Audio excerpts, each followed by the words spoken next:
Oke, kelihatan ininya bahan tayang saya? Belum, Pak. Belum, Pak.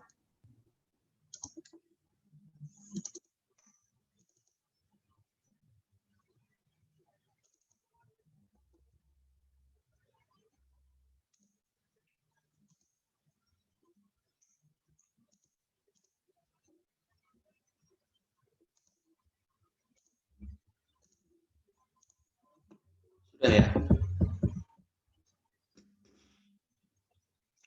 Jadi surat berharga, gitu ya. Baik itu dalam bentuk hutang, wesel, saham, gitu ya, obligasi, sekuritas, kredit, dan setiap derivatif atau surat berharga atau kepentingan lain, atau suatu kewajiban dari penerbit dalam bentuk yang lazim yang diperdagangkan dalam pasar modal maupun pasar uang.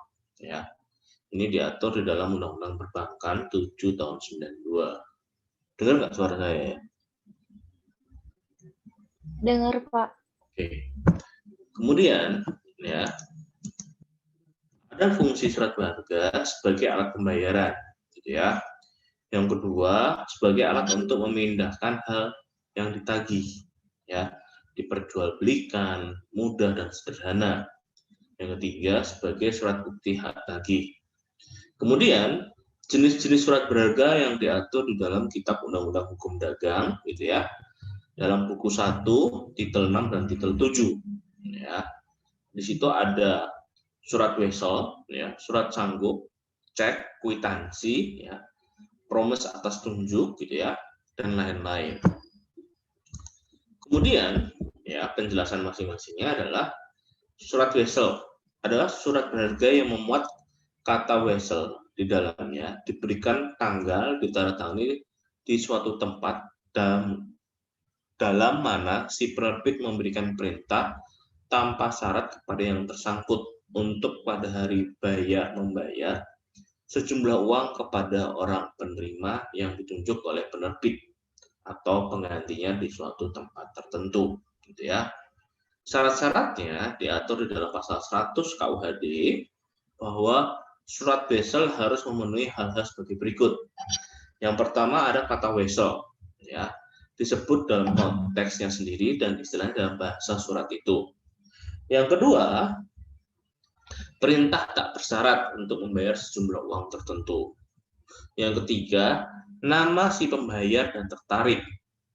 Kemudian penetapan hari bayar, penetapan tempat di mana pembayaran harus dilakukan, nama orang atau pihak pada siapa atau pihak lain yang ditunjuk olehnya pembayaran harus dilakukan, kemudian tanggal dan tempat ditariknya surat wesel, dan yang terakhir tanda tangan pihak yang mengeluarkan atau penarik, gitu ya. Kemudian kedelapan syarat tersebut harus tercantum dalam surat wesel. Tidak terpenuhinya salah satu syarat, maka surat tersebut tidak berlaku sebagai surat wesel kecuali dalam hal yang pertama, kalau tidak ditetapkan hari bayarnya, maka wesel itu dianggap harus dibayar pada hari ditunjukkan. Ya. Yang kedua, kalau tidak ditetapkan tempat pembayaran yang ditulis di samping nama tertarik, dianggap sebagai tempat pembayaran, tempat di mana tertarik berdomisili. Dan yang ketiga, kalau tidak disebutkan tempat wesel itu ditarik, maka tempat disebutkan di samping nama penarik dianggap sebagai tempat ditariknya wesel tersebut. Bagi surat wesel yang penyimpanannya tidak seperti tersebut di atas, maka surat wesel tersebut bukan surat wesel yang sah. Ya. Pertanggungjawabannya dibebankan kepada orang yang menandatangani surat wesel tersebut. Kemudian yang kedua adalah surat sanggup. Ya.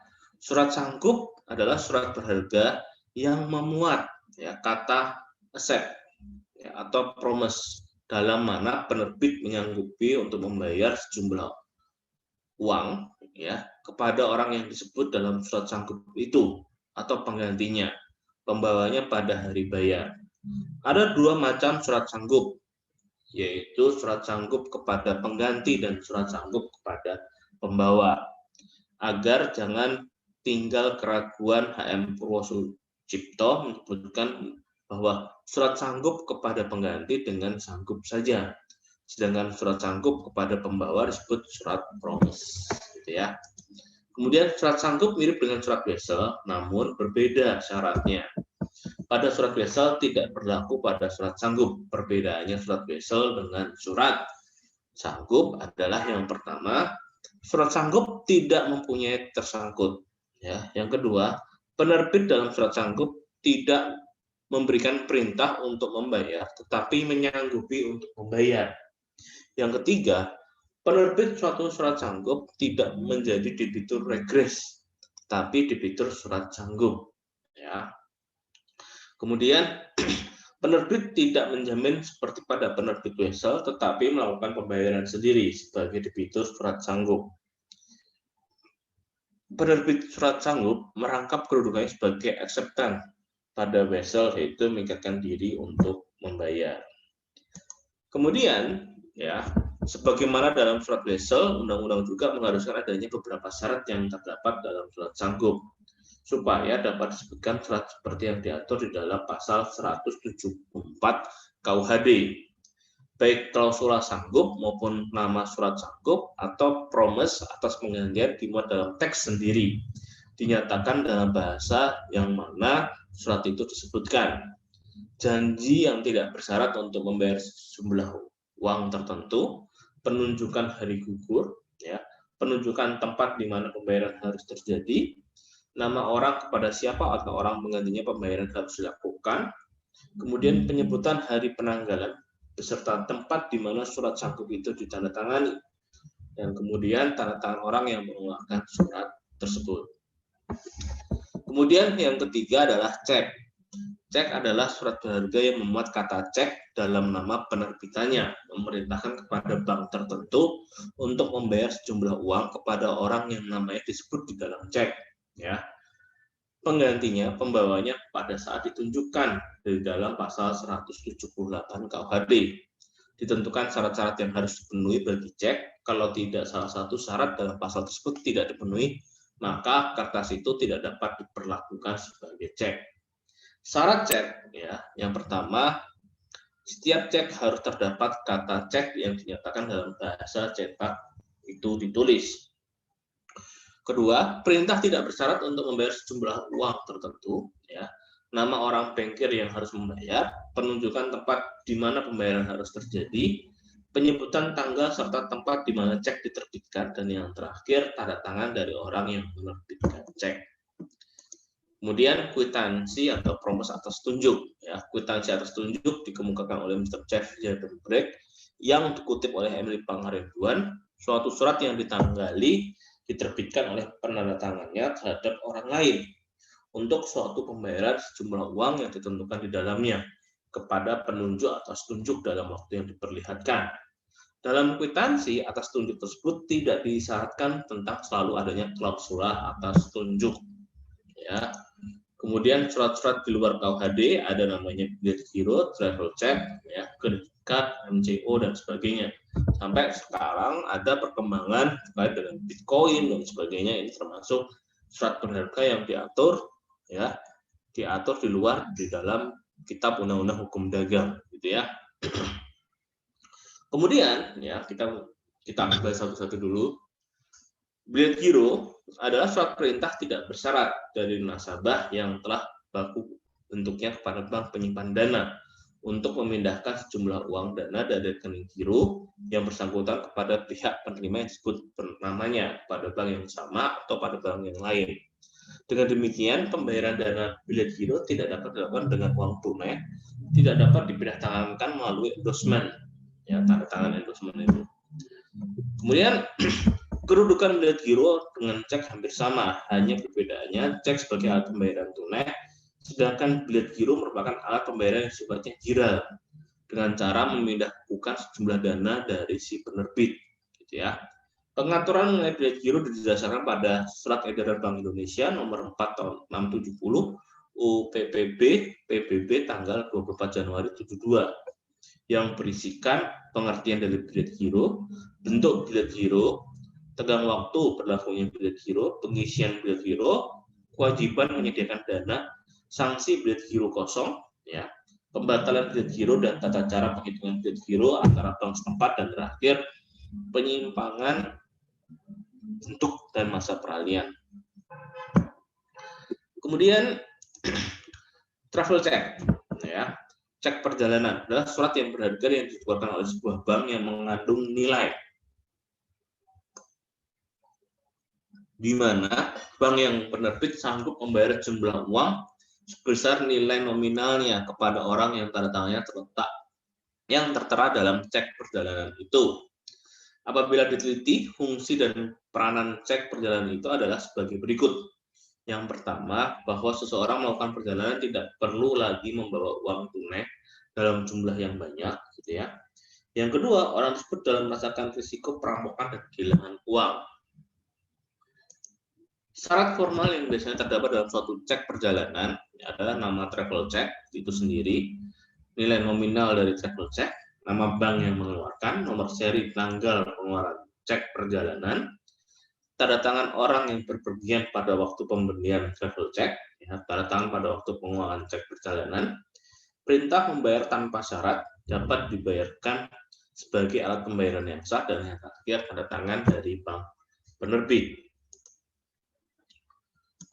Dan yang terakhir, gitu ya, ini ada slide yang terakhir, yaitu kredit card, ya, kartu kredit adalah kartu plastik yang dikeluarkan oleh insur atau bank atau lembaga keuangan lainnya yang fungsinya sebagai pengganti uang tunai. Kemudian ada MCO, gitu ya, di mana suatu dokumen yang dikeluarkan oleh masing-masing maskapai penerbangan yang beroperasi secara internasional sebagai alat perintah membayar untuk mengisi kembali tiket, balance pembayaran, dan lain-lain. Tujuan MCO adalah untuk penukaran pembelian servis kepada orang yang memanfaatkan pesawat udara yang merupakan pengamanan uang orang perorangan atau grup yang menggunakan fasilitas angkatan udara itu, gitu ya. Jadi perkembangan di dalam kitab undang-undang dagang, gitu ya, itu pada dasarnya melebihi dari aturan itu sendiri, gitu ya. Kalau kalian lihat di sini memang masih terbatas hanya 4 ini saja. Namun perkembangan di sekarang ini, gitu ya, itu yang terbaru Bitcoin pun ada banyak macamnya, gitu. Jadi ya itulah yang bahwa manusia itu akan selalu berkembang dan hukum ketinggalan dengan perkembangan peradaban manusia, ya, terutama terkaitan dengan teknologi dan hubungan keperdataan antara manusia satu dengan yang lain, gitu ya, terkait bisnis. Mungkin gambarannya itu teman-teman, gitu ya. Sampai di sini ada yang mau ditanyakan atau perlu kita diskusikan, gitu. Ini kita bicara ya tahun 90-an, 80-an itu kan belum begitu berkembang mengenai kalau saya mengatakan teknologi di Indonesia, gitu ya. Artinya handphone aja baru ada di tahun 99, gitu ya, 99 tahun 2000, gitu. Nah, saya masih menggunakan dulu, ya, waktu saya SMP, SD itu masih menggunakan pager, gitu ya. Ini adalah perkembangan. Kalian nggak tahu pager mungkin ya? Pager tahu nggak kalian? Nggak tahu ya? Ya. Jadi ya kalian lahir langsung sudah dalam kondisi yang benar-benar maju, gitu. Artinya di situ sudah ada perkembangan internet, kemudian ada istilahnya, ya saya mengatakan kalian lahir rata-rata tahun berapa nih?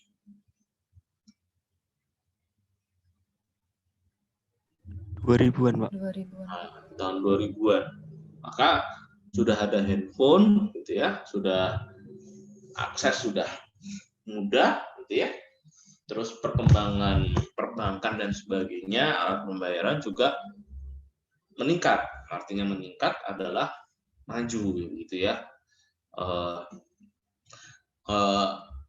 Segala hal sekarang transfer, ya, transfer antar bank, terus ya banyak sekali lah kemajuan-kemajuan di bidang ekonomi atau bisnis ini, gitu. Mungkin itu teman-teman ada yang mau ditanyakan? Izin bertanya, Pak. Ya. Tadi itu kan ada surat sanggup. Nah, di surat sanggup itu kan harus menunjukkan ada penunjukan hari gugur. Nah, hari gugur yang dimaksud itu apa, Pak? Daluarsanya. kadaluarsanya itu apakah ada hubungannya sama hari pembayaran, janji Ya. pembayarannya? Oh, Jadi itu adalah batas terakhir ketika dia sanggup, istilahnya kan kalau kalian berjanji, saya berjanji tidak akan misalkan tidak akan berpacaran lagi sampai umur sekian. Maka ketika umur kalian sudah 17 tahun gitu ya, berarti boleh gitu kan. Artinya di situ kan kesanggupan bahwa kamu berjanji sampai umur 17 itu tidak akan melakukan kegiatan berpacaran kan begitu. Itu surat sanggup tuh penjelasannya adalah kesanggupan kamu ingin membayar gitu. Jadi saya berjanji saya akan bayar. Nah, tanggal segini paling terakhir. Ketika dibayar lebih cepat bermasalah nggak? Enggak. Yang bermasalah adalah ketika membayar melebihi apa yang diperjanjikan. Gitu ya. Gitu. kalau yang lebih itu bisa dituntut sama yang ini nggak Pak, sama yang dijanjikan? Bisa. Itu dalam kategori wan prestasi. Baik Pak, terima kasih. Izin bertanya, Pak. Ya, Kalau misalnya tiba-tiba pas mau bayar weselnya, kita ganti tempat janjian atau tanggalnya itu dimajukan. Apakah itu masih sah atau harus bikin perjanjian baru bisa ganti tempat dan pemajuan tanggalnya? Terima kasih, Pak. Terkait dengan wesel. Nah, kelihatan nggak, Mbak? Belum, Pak. Nih, bahwa di situ ada penetapan tempat di mana pembayaran harus dilakukan, gitu ya. Ketika tempatnya berubah, gitu ya, maka surat wesel itu bagaimana? Nah, kan gitu ya pertanyaannya ya. Maka di sini dilihat, ketika tempat pembayaran ditulis di samping nama, ya dianggap sebagai tempat pembayaran. Tetapi kalau tidak, itu merujuk pada di samping nama penarik sebagai tempat tariknya wesel. Tapi ketika kedua-duanya merubah itu, maka harus dirubah weselnya. Gitu, Mbak. Jadi ya artinya ketika tidak dirubah terus sesuai dengan perjanjian yang baru itu di tempat yang baru gitu ya, maka wesel itu bagaimana? Ya tidak sah karena tidak sesuai ditarik di tempat pembayaran yang ditulis ataupun yang dikosongkan tapi merujuk pada tempat. Misalkan nih contoh, saya tulis tempatnya Semarang tapi saya udah janjian sama kamu di Cirebon. Nah itu surat weselnya nggak sah. Atau misalkan surat weselnya tidak saya tulis di Semarang, kamu bertempat tinggal di Tegal, gitu ya. Maka kita janjian di Cirebon, itu juga nggak sah, gitu. Sehingga harus dilakukan perbaikan. Kalau memang mau ketemu di Cirebon, ya harus diganti dengan di tempat di Cirebon, gitu. Baik, Pak. Terima kasih. Ada lagi.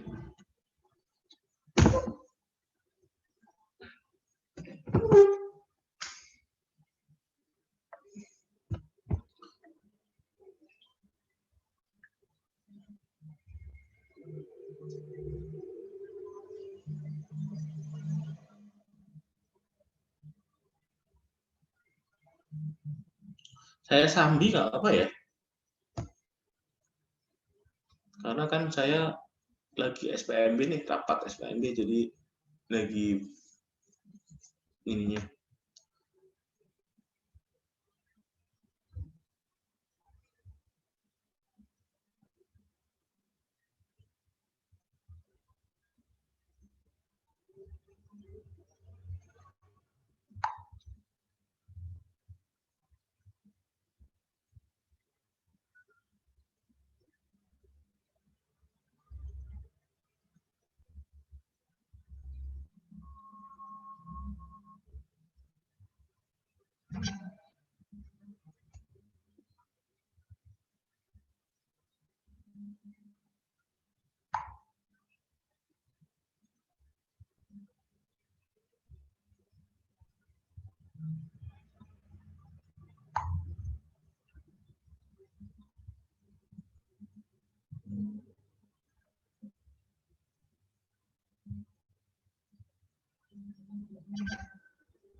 Oke, ada lagi yang mau ditanyakan?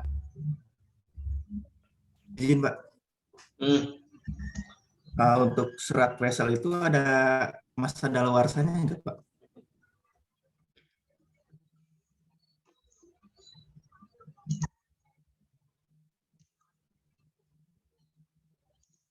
Seingat saya, wesel itu ada jangka waktunya, Mas. Jadi bukan daluarsanya. Jadi misalkan nih, kamu saya kasih surat wesel, terus nanti pada tanggal 30 Juli kamu ambil uangmu ya sejumlah nilai yang di situ ya di Bank BNI gitu ya.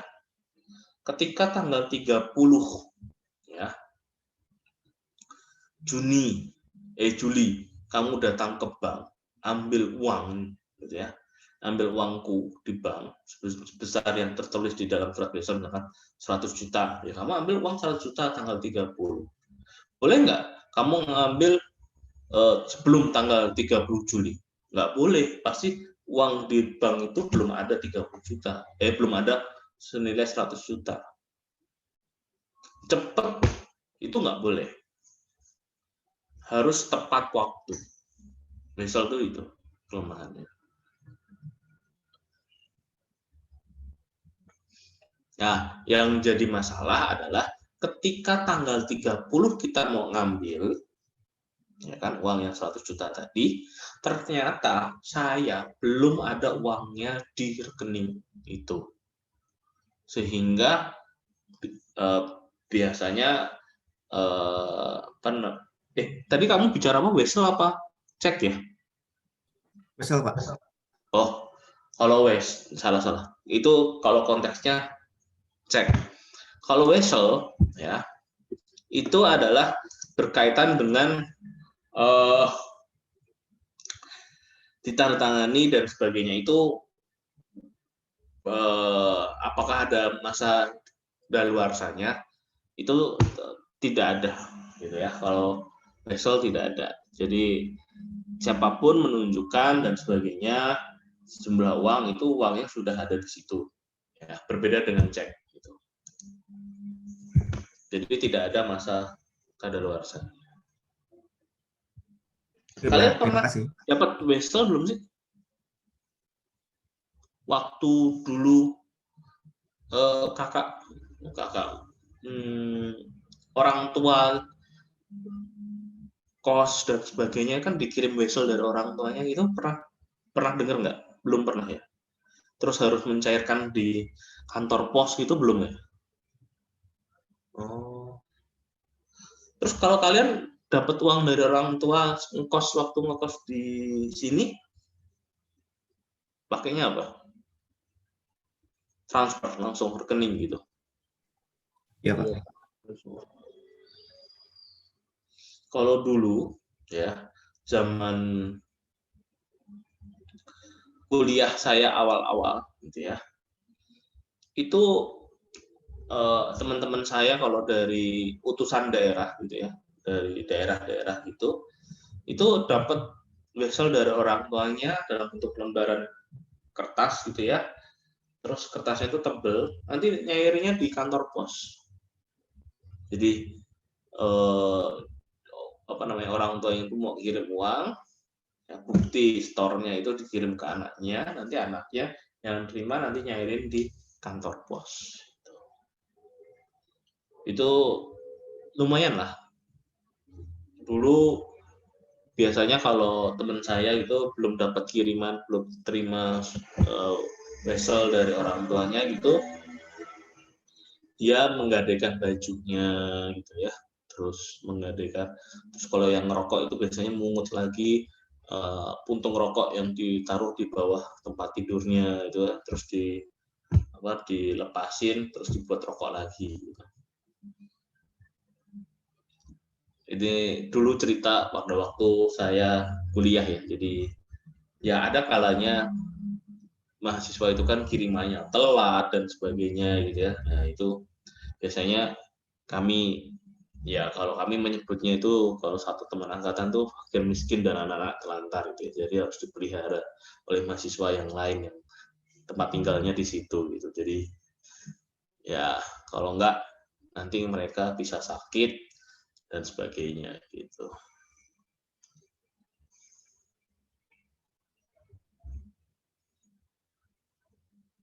Itu Mas, Pak.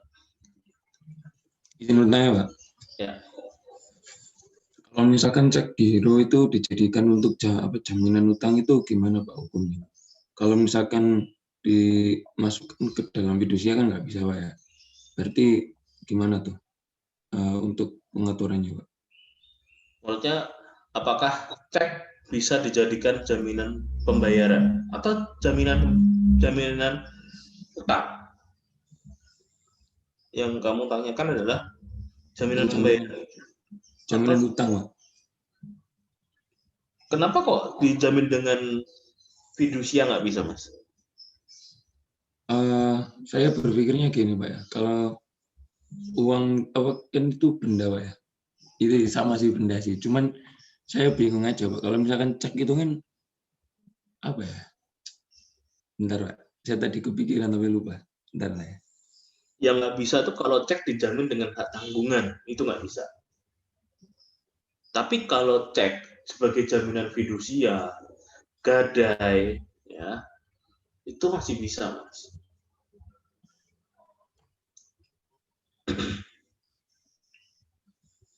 Cuma nilainya menjadi sangat kecil.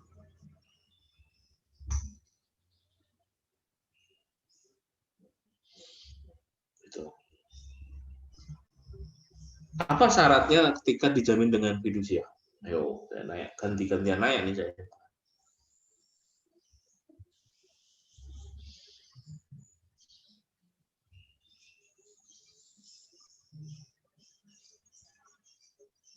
Kalian ada yang main Bitcoin nggak sih? Nggak ada ya? Main saham? Nggak ada juga.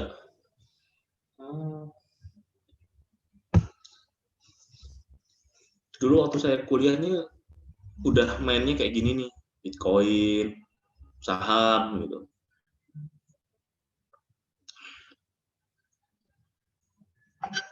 Ini adalah saat yang tepat kalian membeli pertama saham-saham yang turunnya banyak, ya, termasuk perbankan itu posisinya lumayan nih.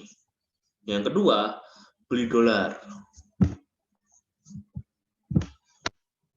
Ini saya nggak ngajarin ini ya, cuma secara ininya gitu. Kalau di sudut pandang apakah itu haram atau halal, langsung saya jawab tuh haram, gitu ya. Kalau kalian nanya ini haram atau halal, saya jawab haram. Makanya saya nggak ngelakuin lagi. Gitu. Tapi kalau secara ilmu pengetahuannya ini saat yang tepat. Kenapa? Nilainya saham, nilainya apalagi itu tadi Bitcoin dan sebagainya ini, dolar dan sebagainya ini relatif ya dibeli itu menguntungkan lah untuk akan datang. Nanti jualnya kira-kira ya 6 bulan 1 tahun lagi itu pasti udah lumayan tuh. Ini kan pemerintah jor-joran uang untuk mempertahankan nilai tukar dolar terhadap rupiah.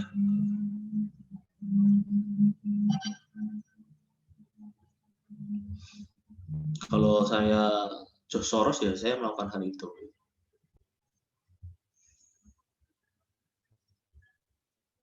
Tapi kalau saya dikatakan apakah itu haram, ya saya akan ngomong bahwa itu haram. Mengambil keuntungan di saat yang tidak baik, gitu ya.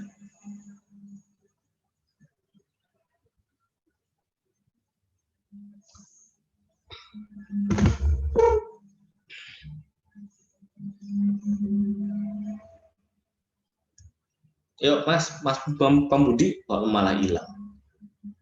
Gimana Mas argumentasinya? Iya Pak, saya baca ini Pak, Undang-Undang nomor 71, Undang-Undang nomor 17 tahun 1964 itu kan dikeluarkannya bilet giro Pak ya. Terus terjadi kekacauan di situ karena ada penarikan cek kosong. Nah, terus dikeluarkannya Undang-Undang nomor 1 tahun 1971 Pak. Nah, saya lihat di situ sih. Coba kamu lihat di dalam Undang-Undang kok 496. Berapa itu? Fidusia itu 99. Tahunnya tahun 99. Nomornya aku nggak lupa. Ketemu nggak?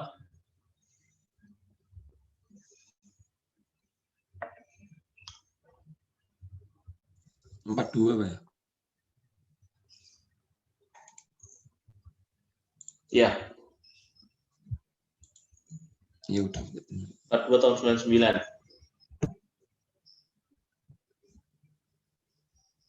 Lihat pasal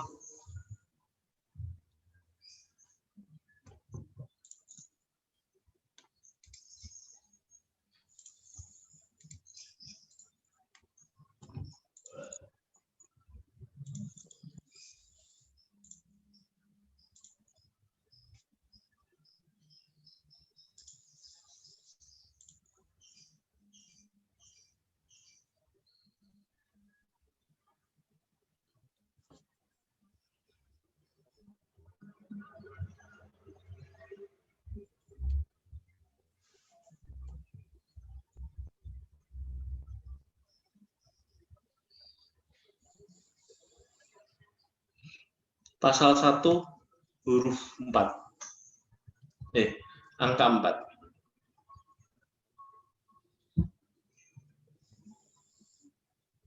Benda adalah segala sesuatu yang dapat dimiliki, dialihkan, baik yang berwujud maupun tidak berwujud, yang terdaftar maupun tidak terdaftar, yang bergerak maupun yang tidak bergerak, yang tidak dapat dibebani hak tanggungan atau hipotek. Artinya, semua barang hak yang kecuali bisa dibebani dengan hak tanggungan dan hak hipotek, maka itu dikecualikan. Gitu ya. Dan bahasanya seperti itu. Benar nggak? Iya. Gitu, Mas. Lalu dikecualikan lagi di dalam pasal 3. Ketika sudah digadaikan, nggak bisa dijamin dengan fidusia. Berarti kalau misalkan kayak gitu, kalau misalkan jaminannya kayak saham itu bisa ya? Sebenarnya bisa. Nah, Bitcoin, Pak. Kalau Bitcoin kan masih kayak misalkan kayak Cina gitu, Pak ya. Cina kan tidak mengakui Bitcoin, Pak ya. Tapi yuan elektronik, Pak ya. Nah, itu berarti kalau kayak gitu nggak bisa, Pak ya. Misalkan kayak Bitcoin dijadikan jaminan hutang gitu. Sebenarnya semua barang itu bisa dijadikan jaminan. Cuma nilainya itu yang Mas.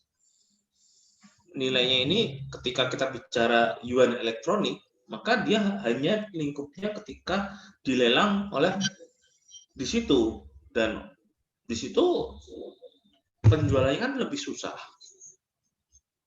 sehingga si kreditur akan mencari benda-benda yang mudah dijual, yang mudah untuk mendapatkan uangnya itu kembali, gitu ya, dan nilainya itu cukup untuk menutupi nilai utangnya. Makanya kebanyakan kreditor akan memilih ya tadi motor, mobil, yang hal-hal yang memang mudah.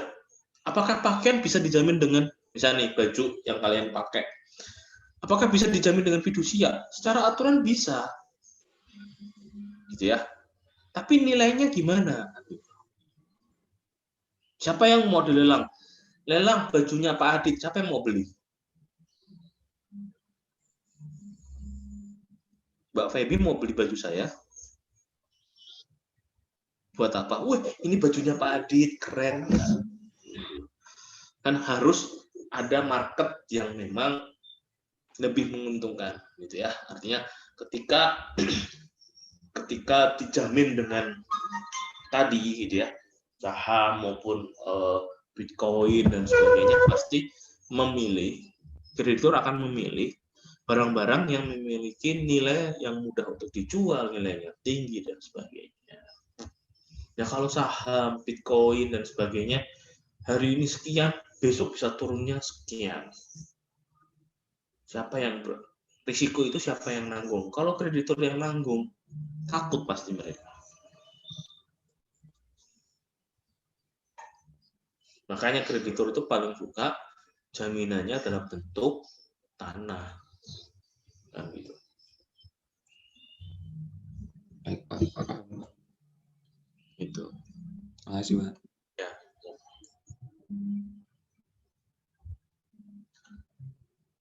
Izin bertanya, Pak. Ya. Wesel sama cek ada batas minimal sama maksimalnya nggak, Pak? Kalau kredit card kan ada di sini. Kalau cek biasanya dilihat dari kemampuan. Jadi itu tidak diatur di dalam peraturan perundang-undangan, tapi itu diatur di dalam kebijakan internal banknya atau lembaga keuangannya. Jadi ada orang atau si pemilik tadi, ya, rekening cek tadi, apakah dia termasuk nasabah yang baik, ya harus memenuhi 7 gitu ya, 7 syarat seorang debitur baik dan sebagainya itu. Nih kok 7C. Pernah diajarin belum di mata kuliah lembaga keuangan? Belum ya? Belum dapat, Pak. Lembaga keuangan belum dapat? Oh ya udah, nanti saya share.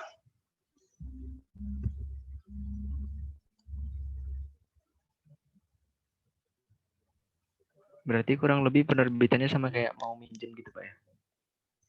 Kenapa, Mas? Penerbitan wesel atau cek itu berarti kurang lebih sama kayak mau minjem gitu, Pak ya? Lihat dari kemampuan debitur ya? Saya kirim ke grup ya. Salah. 6C, nggak 7.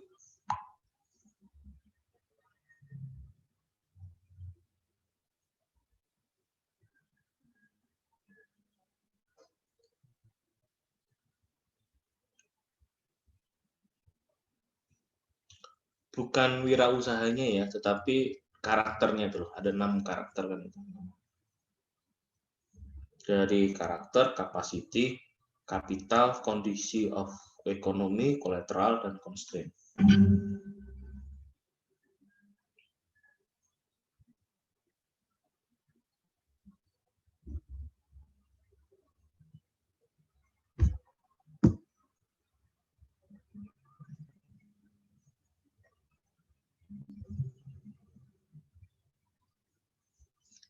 Teman-teman, nanti saya nggak nyampe selesai ya, nggak nyampe jam 9.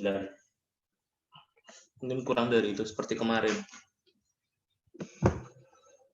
Semoga urusan saya segera beres. Saya juga belum ngoreksi KTTA. Pusing banget.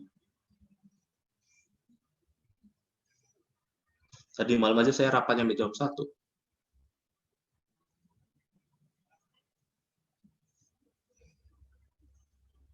Jam 1, jam 5 subuhan, ngajar, nanti jam 9 rapat. Semangat, Pak. Iya, demi adik kelas kalian. Gitu ya.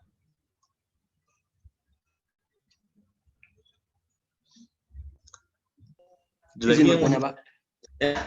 Ya, gimana? Kalau salah satu platform pinjaman online itu, apakah banyak mengabaikan ini prinsip 6C ini, Pak?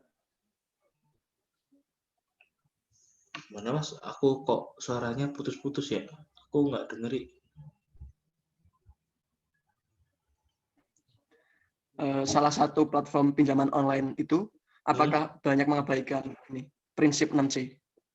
Kalau dia platformnya adalah yang sudah terdaftar di OJK gitu ya, itu dia tetap mengacu pada ini. permasalahan adalah pinjaman online yang tidak terdaftar ini, sehingga pembinaannya tidak bisa dilakukan. Itu ya.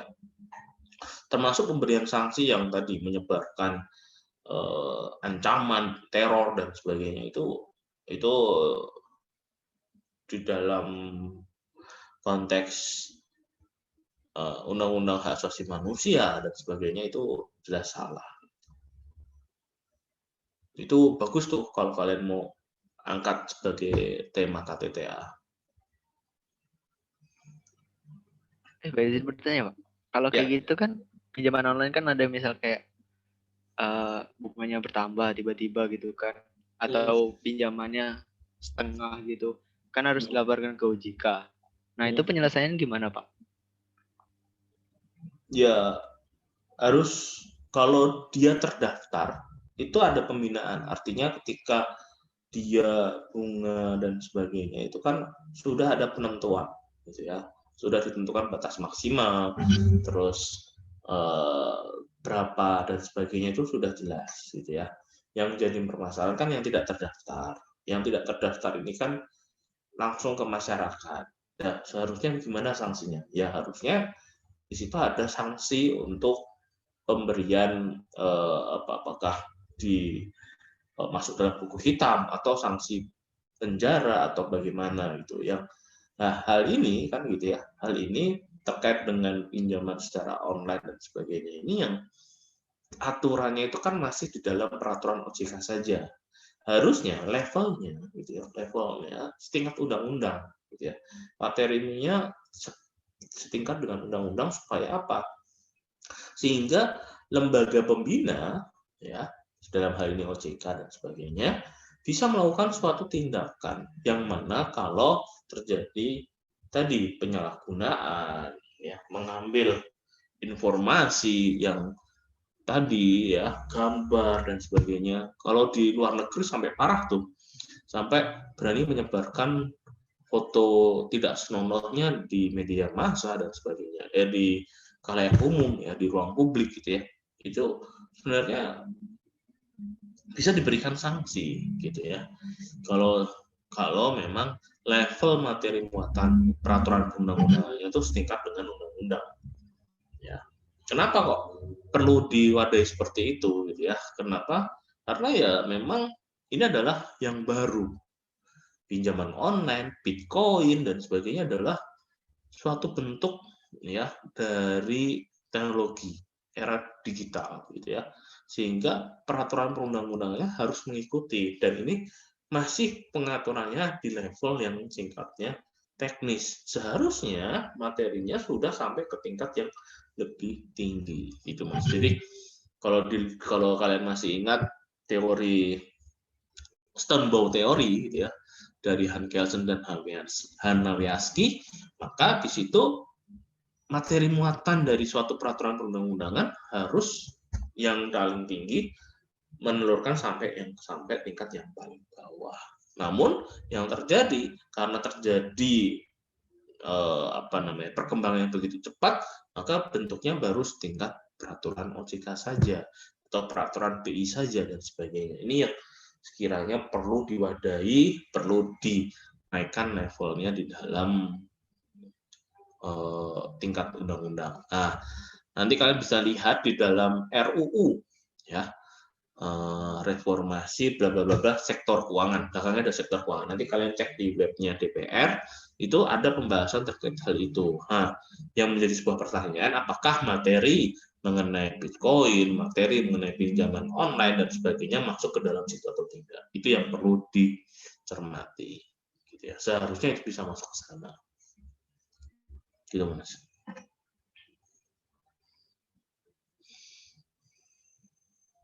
Mas Fadil, gimana Mas? Ya, ada tanggapan? Kan kalau nggak salah baru-baru ini ada saya dengar kayak tiba-tiba masuk ke rekening dana gitu, tiba-tiba kayak dia ditagih gitu Pak. Itu gimana Pak? Kalau kita nggak sengaja pakai uangnya Pak? Maksudnya gimana Mas? Diulangnya Mas? Kalau nggak salah ada kayak jenis penipuan baru. Jadi dananya itu masuk ke rekening tiba-tiba gitu Pak. Dan tiba-tiba minta penarikan apa ditagih gitu Pak. Itu kan salah satu penipuan pinjol sekarang yang harus dilaporkan ke OJK tuh Pak. Itu kalau misalnya dananya kita nggak sengaja kepake itu gimana Pak?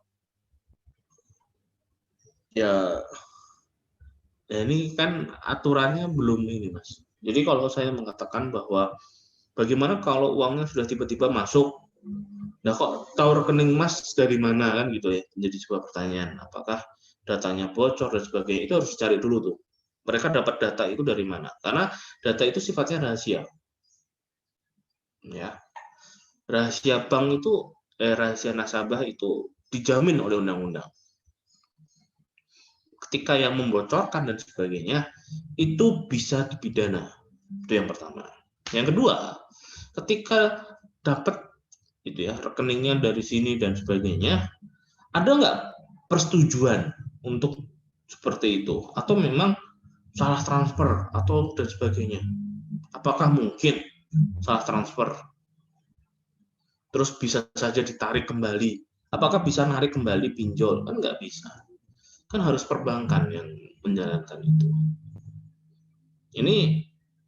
Ini masalah yang artinya perlu ada dasar hukum, perlu ada aturannya hukum gitu ya. Karena perbankan dalam melakukan kegiatannya pun harus didasarkan pada undang-undang gitu. Ketika menerima atau memotong gitu ya, menerima, kita menerima atau dipotong oleh pihak bank, itu juga ada dasarnya, tidak serta-merta langsung dipotong begitu saja gitu. Nah, kalau misalkan uangnya sudah diterima, terus mau dikembalikan lagi, mau dipotong lagi, uangnya sudah terlanjur kepake, ya nunggu sampai ada uang sejumlah uang yang ada di situ biasanya. Karena kan menerima dan memotong itu kan harus ada prosesnya ya. Kecuali kalau kita sukarela transfer sendiri, ya itu sebagainya gitu. Dan itu harus ada perintah untuk menyetor, perintah untuk memotong gitu ya. Jadi perlu ada dasarnya gitu.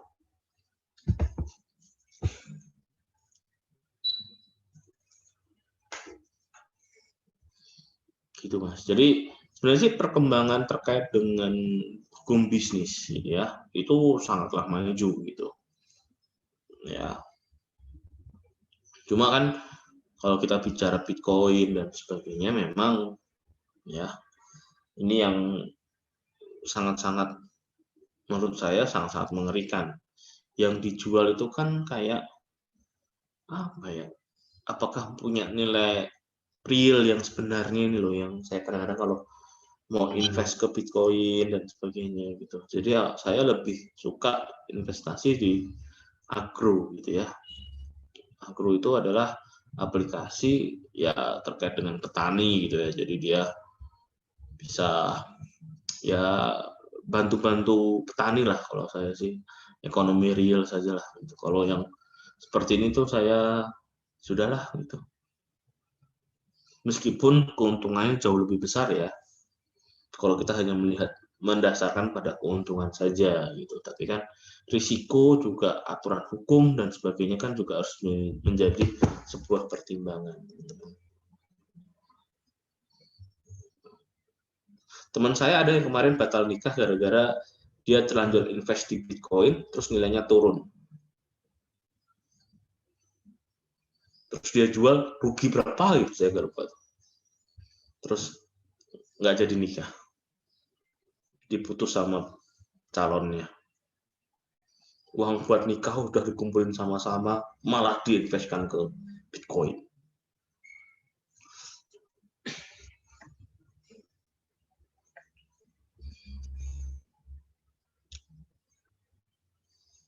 Itu teman-teman, ada lagi yang mau ditanyakan?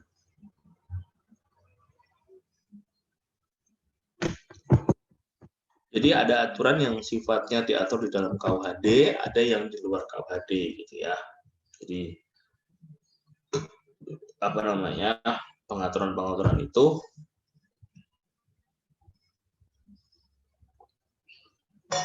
diatur ya sedemikian rupa supaya peradaban manusia itu semakin dimudahkan, gitu ya.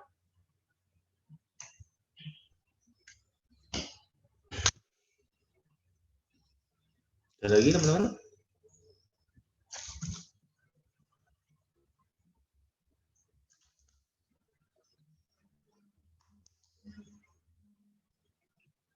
Saya tuh gara-gara COVID ini punya hobi baru, yaitu selalu mencari namanya minyak kayu putih gitu ya. Selalu dioleskan ke hidung.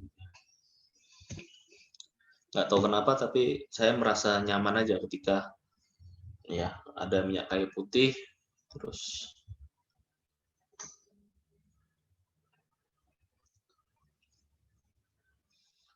ayo teman-teman, ada lagi?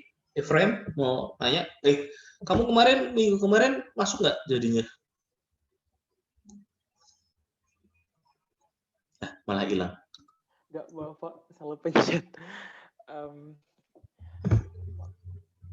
Izin Pak, kayaknya saya butuh waktu buat sendiri dulu kemarin.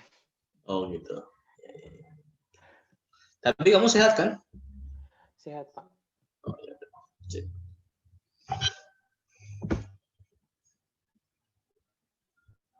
Ada lagi teman-teman? Angkatan kalian tuh pernah masuk ke kampus kan? Berapa semester? Satu semester, Pak. Oh, 1 semester. Terus barang-barang di kos dibawa pulang? Udah dibawa pulang? Oh. Kamu di mana? Belum, Pak. Oh, belum. Siapa yang belum tadi? Fadil. Mat. Dirimu di mana, Mat? Kos di mana? Apa udah pulang? Tadi yang belum siapa sih?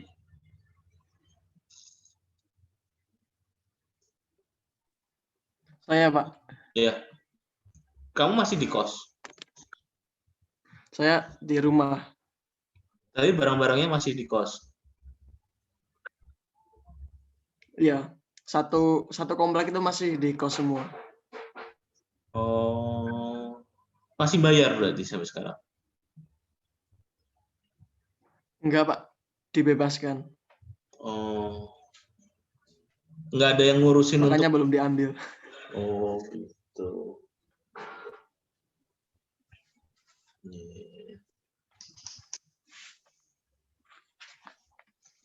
Kayaknya kalian sampai lulus ini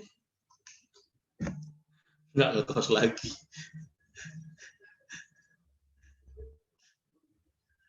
Kamu di mana, Frim? Di Manado apa di Bandung? Saya lagi di Bintaro, Pak. Oh, di Bintaro. Ngekos di Bintaro dulu. Sementara cuma bantu-bantu. Jadi kayak numpang sama teman.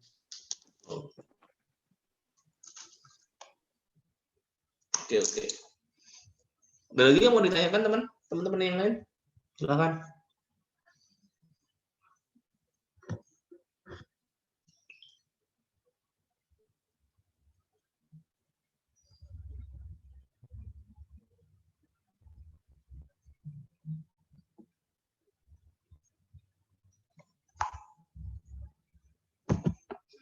Saya sambil dulu ya.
Ada lagi yang mau ditanyakan teman-teman?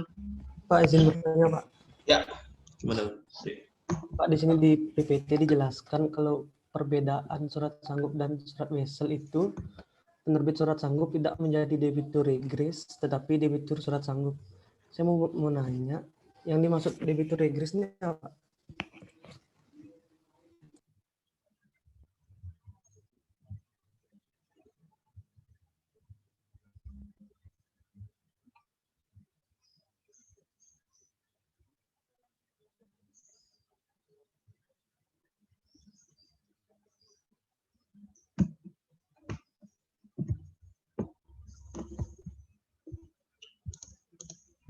Ya, jadi yang dimaksud dengan debitur regres itu adalah debitur yang semua orang ya yang memiliki kewajiban untuk menjamin pembayaran wesel ya. Jadi orang-orang yang menandatangani surat wesel itu dia wajib menjamin bahwa dia mampu untuk membayar wesel yang telah ditunjukkan. Itu Mas.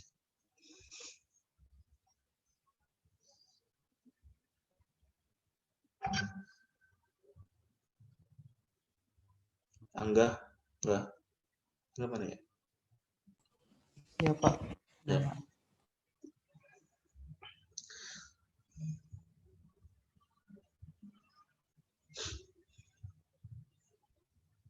Ada lagi teman-teman?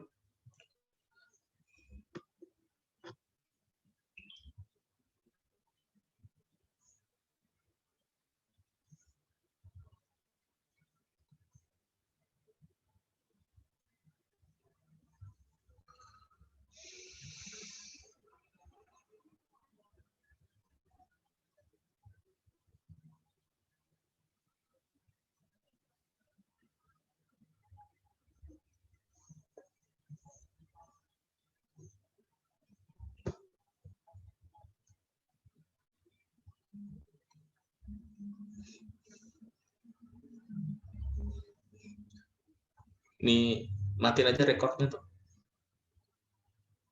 Siapa?